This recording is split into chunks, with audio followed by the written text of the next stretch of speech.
Happy New Year, lovely followers, and welcome back to the channel. I am going to show you our New Year's Eve tradition, our family grazing boards. And the reason I am bringing this to you is because of my health incident last summer. I can no longer eat any processed foods. Whenever I get, any kind of processed foods, it messes with my body. So I have been on this journey to go completely from scratch, and learning to do that not only with having to cook everything and using our farm fresh foods, but also, having to supplement things from the grocery store has been a challenge. So I couldn't just go and get frozen meatballs and things like that I would normally do for New Year's Eve so that I could make a giant spread relatively quickly and easily. So I had to do everything from scratch. So I simplified it to great detail, and I am learning that simplifying our foods and using whole ingredients is the only way I can manage this healthier lifestyle and staying away from ultra processed foods, which, let's be honest, are killing us. And that is literally from personal experience. So it was interesting to me to do a completely natural grazing board. And honestly, grazing boards have become very popular in the recent years. Charcuterie boards, it goes to that whole social media, aesthetically pleasing foods, and the concept of sharing, like finger foods that are just beautiful. So charcuterie boards have really gained in popularity in the past decade, but they've been around, and grazing tables in essence have been around, honestly, since ancient times. So, you think about it, it goes back to like the Egyptians and the Greeks and the Romans. They were all known to have enjoyed like the platters of meats and cheeses, and everybody thinks of Caesar and they think of, the grapes being fed to them and the cheeses and boards and things like that. And, feasting was a part of social life, and elaborate displays of food were typical back in, medieval Europe and things like that. So this is not a new concept.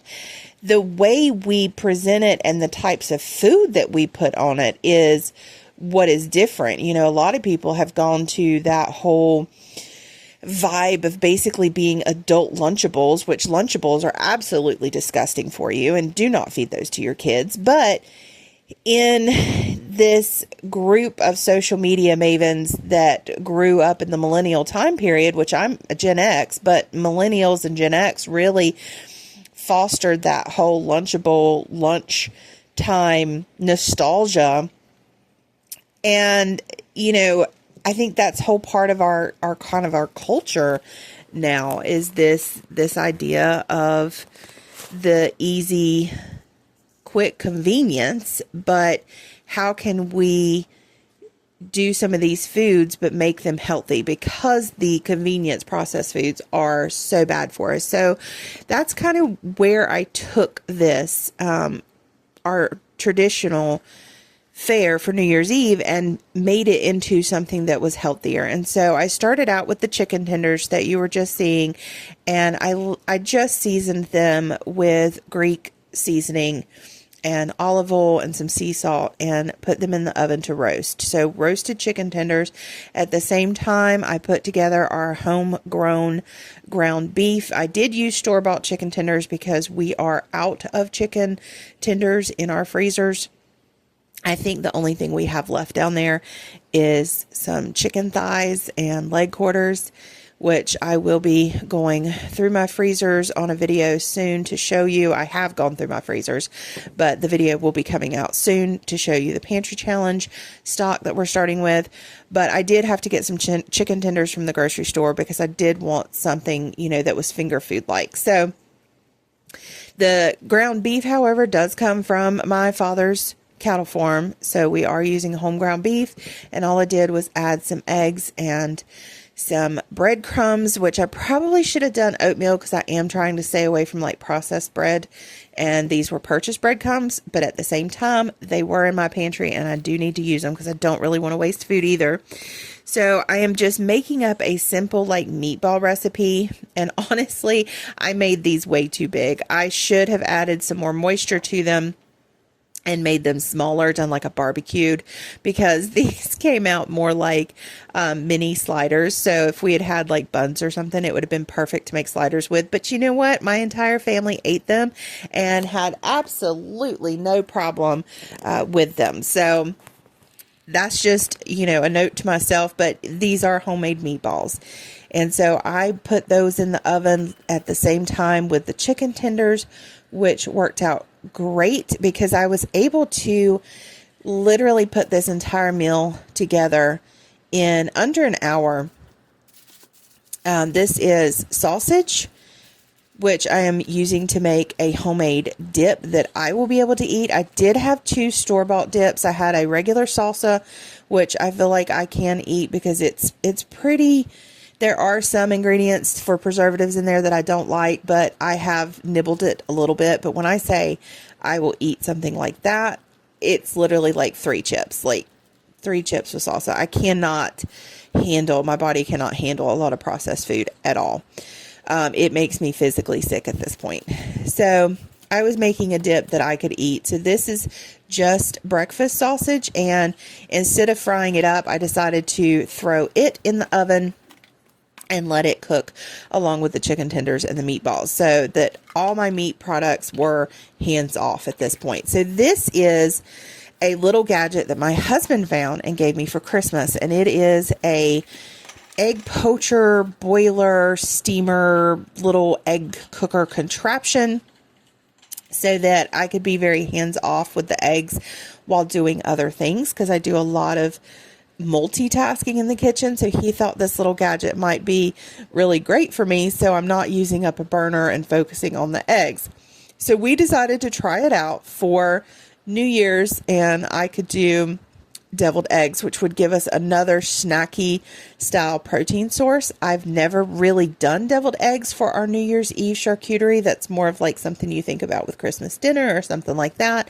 But I was like, you know, this is going to be a great little hands-on snacky type thing that would go perfectly with this grazing board idea. So I broke out this little gadget and decided to try it out. And I will honestly say those were the best boiled eggs I've ever had. And I mean, it didn't really boil them. It technically steamed them, but they were absolute perfection. Now I have not used this contraption since, but I am going to. And it took like 18 minutes, I think was what the little timer did. You just put a little water in it, you loaded it, hit the button, and then it beeped when it was done. And they were perfect. So that was a great little tool. So now that I've got all of our protein sources, now is the time to assemble. And instead of making the entire bar into a board like I've done in the past, I actually have various sized charcuterie boards that I use for different things and to take to different places. So I decided just to break those out and do, you know, themed boards. So instead of like one giant mix where everything's mixed together, I kept everything pretty separate. So this is the fruit board, and I had previously already washed. You can kind of see some of the stuff still a little wet, but I washed everything, and then I had a little bit of space left. So I went in the pantry and found some mandarin oranges and pineapple to fill that space. Ended up being perfection. And my daughter and I actually loved having the pineapple and mandarin oranges. And now we're on a kick with that. So then I decided to start on a vegetable board. So very simple. I just went ahead and did the things that needed to be chopped up first to get all of those things prepared. And then I could come back in and layer in with the things like the baby carrots and stuff that I didn't have to do anything to. So, and you can make great designs out of these. I used to teach a class on how to do grazing boards with like the mandala patterns and things like that. So it just really depends on what I'm working with, how fast I want to get it done, and the board shape and things like that. depends on like how I kind of arrange it. This one I kind of did in rows, like wavy diagonal lines. The other one I was kind of doing a little bit of a circle pattern. And, you know, sometimes we're just getting these things on a plate or on a board. So I did forget to come back in and film taking the eggs out. But here I am. This is the sausage that cooked in the oven. And now I'm putting the cream cheese and cans of Rotel, tomatoes and peppers in it. I'm going to kind of set that aside and come back to it. I just want that cheese to start melting. I actually popped it back in the oven for a little bit to get the cream cheese soft. And while I was doing that, I came back and worked on the deviled eggs. And deviled eggs are the easiest thing to make. You can get recipes if you want. I just throw it all together. Mustard, mayonnaise, some dill pickle relish, some garlic, salt, pepper, and you can use an icing bag if you want to make it really neat. I don't have any icing bag right now, so I just used a Ziploc sandwich bag and cut the corner off, and then decided it would probably be better if I went ahead and arranged the eggshells before I put the filling in it. That way I didn't have to like try to touch it with the filling and, you know, make it messier. And I think that was a very good idea. Great decision on my part, topped with a little paprika. And I am literally talking as fast as I am making this board. That's interesting. So, of course, every grazing board has to have cheese. So, and cheese is the cheapest way to do cheese. They have the cracker cuts and the cubes that you can buy, which if you need to assemble a board quickly, easily, or on site, that might be the way to go. But the cheapest way to do it is to buy the blocks and cut it yourself. And so I chose to cut each flavor of cheese in a different method.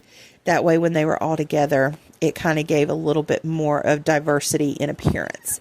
So now I've got my protein going and my cheese done, and threw the meatballs and the chicken up, stirred up the dip, and here is your overview. So there are some chip options for those who can eat that stuff. I would love to have made homemade crackers, but I did not have time.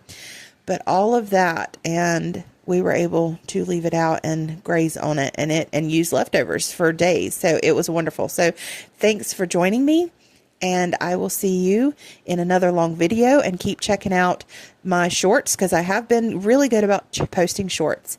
Thanks, guys, and Happy New Year.